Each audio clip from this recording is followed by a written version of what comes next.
Antes mesmo da reunião do Conselho de Segurança da ONU, nesta sexta-feira, em Nova York, o secretário-geral das Nações Unidas, Antônio Guterres, se manifestou e pediu que Israel evite uma catástrofe humanitária em Gaza. O Conselho de Segurança está sob a presidência do Brasil e o chanceler Mauro Vieira comandou esse encontro. O repórter David Tarso traz as últimas informações. David, boa noite.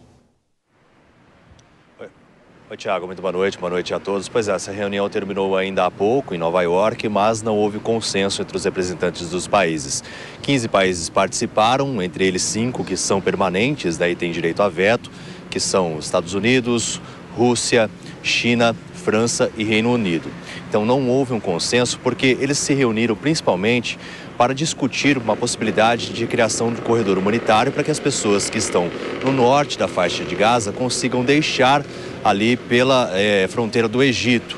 Mas não houve um consenso quanto a isso, porque a preocupação dos membros é de justamente que essa evasão, né, das pessoas, dos civis ali que estão tentando deixar essa região de conflito, que estejam integrantes do Hamas infiltrados e dessa maneira poder provocar uma insegurança maior no Egito ou nos outros países que correspondem ao Oriente Médio. Então não houve um consenso, um documento formalizado final quanto a isso. E a preocupação do Brasil, o Brasil até vê com desânimo, né, a informação das Forças Armadas israelenses dizendo que mais de 1.100.000 pessoas precisam deixar o norte da faixa de Gaza porque eles estão efetuando bombardeios e civis eventualmente podem ser mortos. Então tem toda essa situação, todo esse conflito. Havia a expectativa até de que essa reunião chegasse ao fim sem um consenso final, mas claro que também aquela tiquinho assim de chance de que eles conseguissem dialogar para a criação desse corredor humanitário, para que esses civis consigam deixar essa região de conflito,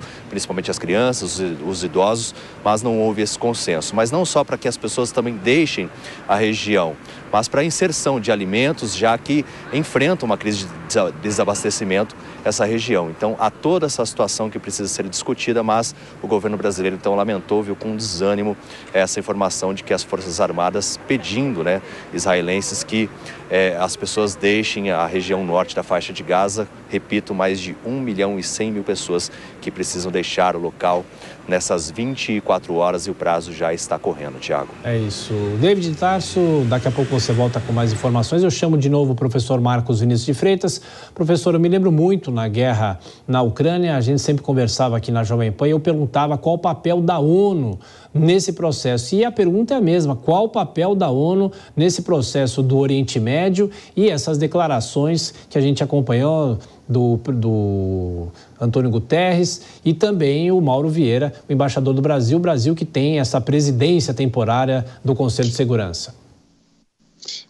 A situação para o Brasil é muito complicada, né? Você ser o presidente do Conselho de Segurança e tentar lidar numa agenda em que você tem países os membros do Conselho Permanente com interesses completamente divergentes nessa situação, é muito difícil para o Brasil saber administrar esse processo todo. A única argumentação que o governo brasileiro deve fazer, e aqui eu concordo plenamente com a atuação do secretário Guterres, é de que você tem que, em primeiro lugar, o objetivo primordial desta situação é o cessar-fogo imediato, justamente pelas consequências humanitárias que nós estamos vendo, não é? Você está falando aí de 1 milhão de pessoas sendo deslocadas de um dia para o outro, numa situação em que o país que poderia recebê-los não tem condições políticas, econômicas. A gente sabe que o Egito passa por uma situação difícil já há muito tempo, desde a Primavera Árabe, nos últimos tempos,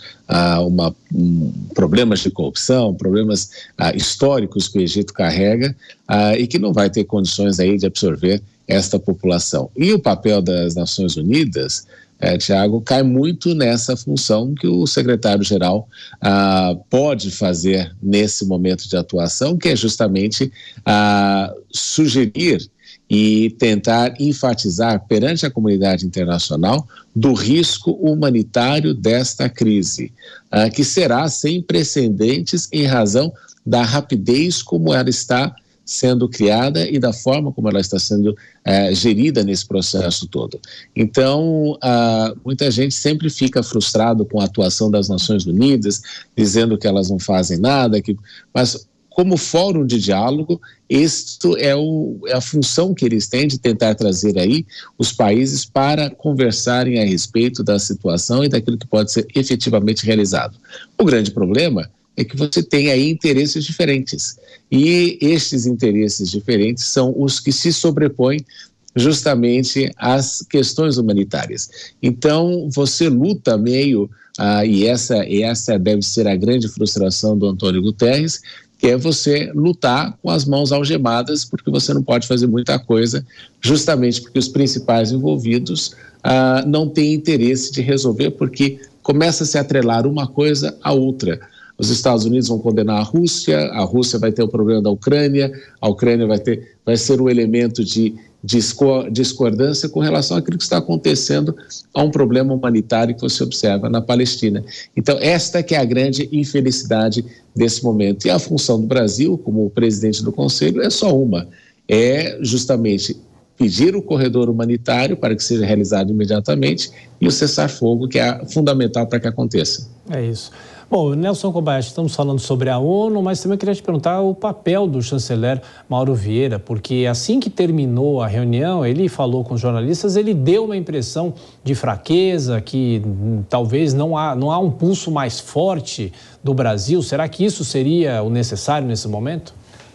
A questão é entender qual é o papel do Brasil no Conselho de Segurança da ONU. Vamos nos lembrar que o Brasil está ali numa permanência rotativa, né? Nós temos só 5 membros permanentes, o Brasil até estava pleiteando, mas com pouquíssima chance de integrar o rol dos membros permanentes, que são Estados Unidos, Reino Unido, França, China e Rússia, e interessantemente, países que têm visões muito diferentes a respeito desse conflito gerado a partir do ataque terrorista do Hamas, e o Brasil tem só a função de juntar essas pessoas e opinar, mas quem dita a regra é justamente o rol de países permanentes no Conselho de Segurança, justamente porque eles têm poder de veto.